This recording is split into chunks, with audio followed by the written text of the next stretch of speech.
sou professora Dacilane Martins e hoje eu vou falar sobre as transformações da matéria. É um assunto muito recorrente no Enem. E para começar a falar sobre transformações da matéria, eu dividi esse conteúdo em duas partes para facilitar o entendimento de vocês. A gente vai falar das transformações físicas e das transformações químicas que acontecem com a matéria. A primeira que a gente vai trabalhar, que a gente vai conversar aqui, vai ser as transformações químicas, que são aquelas que alteram a natureza da matéria e são irreversíveis. O que quer dizer isso? Que uma vez acontecida, eu não tenho o inicial novamente. Acontece e eu não volto. Exemplo, eu vou colocar aqui alguns exemplos para vocês, né? Eu tenho a combustão. Aí na imagem da combustão dos palitos de fósforo, fica bem claro aí. O iniciozinho aí tem os palitos que já queimaram. E no final eu tenho palitos que ainda não queimaram. Então, uma vez queimado, uma vez que haja combustão nesses palitos, eu não tenho nada que possa fazer para que ele volte a ser o que era no início. Então, é irreversível e alterou a natureza da matéria. No caso aí, a combustão da madeira, o que acontece? Ele deixa de ser madeira e passa a ser carvão. Nada eu posso fazer nesse carvãozinho para que ele volte a ser a madeira inicial do palito de fósforo. A mesma coisa com a ferrugem que está aí no segundo exemplo. Então, eu altero a natureza da matéria e não tem como eu voltar para o início, ok? Então, as transformações químicas aqui nesses primeiros exemplos são esses. Aí eu começo agora com uma pergunta para vocês. É fácil reconhecer uma transformação química? É fácil saber que uma transformação química aconteceu? Bom, para responder isso, eu digo para vocês, na sua grande maioria, certo? Não vou dizer 100%, mas na grande maioria, quando uma transformação química acontece, ela deixa pistas, sinais de que aconteceram. Então, alguns desses sinais são liberação e absorção de energia, liberação de gases, mudança de cor e a formação de um precipitado.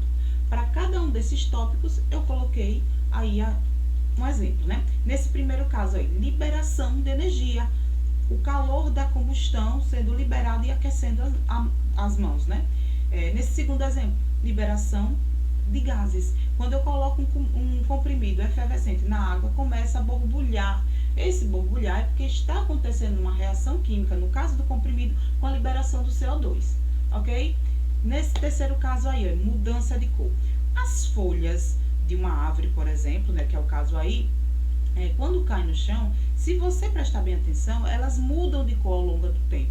Isso é um sinal de que está acontecendo uma reação química de apodrecimento, né, de transformação dessas folhas. Eu não diria nem apodrecimento, porque elas vão transformar em adubo, mas, enfim, é um linguajar popular para dizer que as folhas estão apodrecendo, mas não, eu não diria assim, certo? Para falar até da mudança de cor das folhas das árvores, eu vou colocar um link aqui na descrição da revista super interessante que fala dessas mudanças de cores das folhas, certo? Então, quando acabar o vídeo, dê uma olhadinha nessa matéria, muito, muito legal, certo? E por último, a formação de um precipitado. Aí eu tenho dois líquidos que quando eu coloco no mesmo recipiente vai ser formado um sólido que não é solúvel nesse líquido e vai para o fundo do recipiente.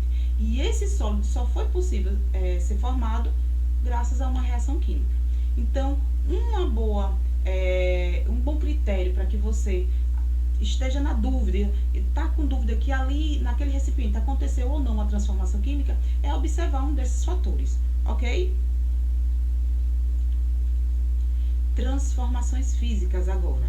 Nas transformações físicas, a matéria não muda, certo? Ela continua sempre a mesma e é reversível. Eu posso fazer com a mesma porção de matéria, eu faço o fenômeno físico acontecer, depois eu volto para o inicial, eu faço, volto, eu faço, com aquela mesma porção de matéria, certo? E aí eu coloquei como exemplo para vocês 3 situações. Aí, dissolver açúcar em água. Professora, pode dissolver depois tirar o açúcar? Pode. É por isso que existem os processos de separação de misturas, que vai ser o tópico de uma outra aula. Então, olha, dissolver açúcar em água, dilatação de sólidos, nesse caso aí dos metais, eles dilataram tanto que até mudaram o percurso do trilho do trem aí, né? reflexo no espelho. Então, são situações onde a matéria não muda sua constituição, ela permanece a mesma com o fenômeno acontecendo. E outras são reversíveis, eu posso fazer mais de uma vez, ok? Agora vamos para as observações. A primeira observação é diminuir o tamanho, cortar, picotar, rasgar, são fenômenos físicos. Por quê? Porque não alteram a natureza da matéria, apenas diminuem o tamanho. Então, fiquem atentos a isso, certo? Principalmente a esses verbos aí que são os mais clássicos de caírem em questões, certo? Então, eu coloquei aí, ó, cortar pão, não deixou de ser pão, ele diminui o tamanho. Rasgar papel, não deixa de ser papel, estou diminuindo o tamanho. Então, são exemplos de fenômenos físicos.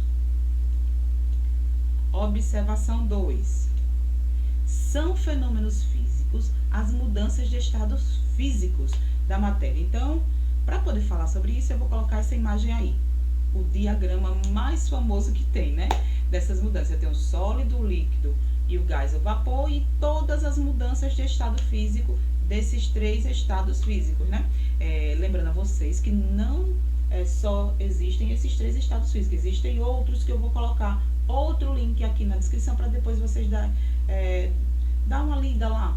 Bem interessante, certo? Mas para o Enem, para o ensino médio, vamos estudar com esses 3 aqui, sólido, líquido, gás e vapor, certo? Então, qualquer uma dessas mudanças de estado físico que está aparecendo aí na imagem, são fenômenos físicos, porque eu faço e eu volto para o inicial. Um exemplo, gelo, eu vou fazer a fusão do gelo, vou derreter o gelo, que essa é a palavra que a gente usa no dia a dia, né? Eu pego a cuba de gelo, boto em cima da mesa, ela derrete. Mas se eu quiser aquela mesma porção ali, no caso a água, que volta a ser gelo, eu pego a mesma cuba com aquela mesma água e coloco de novo no congelador. Mas agora eu quero descongelar, descongelo. Aquela mesma porção de água, eu posso congelar, descongelar, congelar, descongelar várias vezes. Deixou de ser água? Não. Agora eu mudei o estado físico. Então, qualquer um desses estados físicos são exemplos de fenômenos físicos, certo? E eu ainda vou acrescentar aqui 2 coisinhas para vocês. Não esqueçam que, olha, tem uma seta aí direcionada, né, do gelo para o vapor. Todos que estão nesse sentido são endotérmicas. O que é isso? Absorvem calor. E do vapor para o gelo, tem outra setinha que são as exotérmicas. Todos que estão nesse sentido elas liberam calor. E a última observação. Tem 2 verbos que confundem muito na hora que a gente está interpretando uma questão, né? Que é misturar e reagir. Misturar é diferente de reagir. Misturar é um fenômeno físico, é reversível. Reagir é um fenômeno químico, é irreversível. Então, cuidado na hora de interpretar uma questão com esses 2 verbos, que é o clássico de erro na hora de interpretação. Então, não esqueça que misturar é diferente de reagir, ok? Nossa aula de hoje foi bem curtinha, né? Foi bem rapidinha, mas já tem uma lista de exercícios para que vocês respondam aí, certo? Eu vou acabar a aula de hoje deixando aí para vocês uma frase da grande Marie Curie, né? Quem me conhece sabe que eu sou grande fã dela. Então, vou deixar essa frase aí, vocês leiam, pensem, reflitam, ok? E eu vou ficando por aqui, até a nossa próxima aula.